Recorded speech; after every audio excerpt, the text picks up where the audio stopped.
I think it's huge because I think it puts things in perspective for our kids and understand that there's a greater role that they serve than just being an athlete, and how they are heroes to kids and what they can put a smile on a young man's face or a family's face for a day who are going through tough times. And I think it makes them realize that just because a coach chews them out in practice or they have a tough day in the classroom, there's a lot of folks out there battling a lot tougher adversity more adversity than they are. It's definitely a life-changing moment also for us, not just the kids. And I think that's one of the most huge factors in this.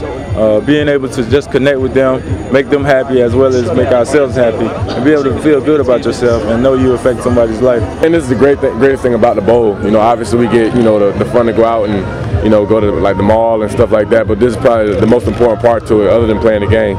You know, to give back to, you know, kids that are less fortunate than us, and families that are going through things that we haven't gone through. You know, we think we have a hard time, you know, dealing with coaches and stuff like that, but you have no idea what other people are going through. So this is a great day. I'm excited, man. It's nice weather out here. I hope the kids have a good time. Big time. I mean, you know, if you just walk in here, these kids have so much, you know, going on in their life, and they should have a smile on their face, and so it just makes you look at yourself and be like, why don't you have a smile on your face? You have it so much better, and you know, it really helps us come back down to earth, and being able to put a smile on these kids' faces, even bigger than they already have now, is such a great accomplishment, and it fulfills us. It's great. Anytime you can give back and have the opportunity to connect with kids like this, we pretty much have a little experience with it with Coach Fisher's son, being able to see him almost every week.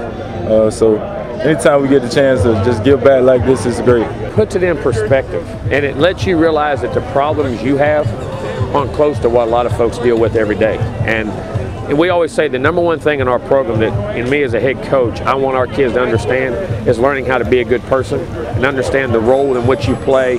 And, you know, education's great, being a great athlete's great, but if you're not a good person with any of those things, it doesn't mean anything. And I think this today puts things in perspective and understand what they can do as people, not only, you know, and to bring a smile to someone's face, to bring joy to them on a day when there's not a lot of hope at times for these young men, and I think it's a super venue for our kids.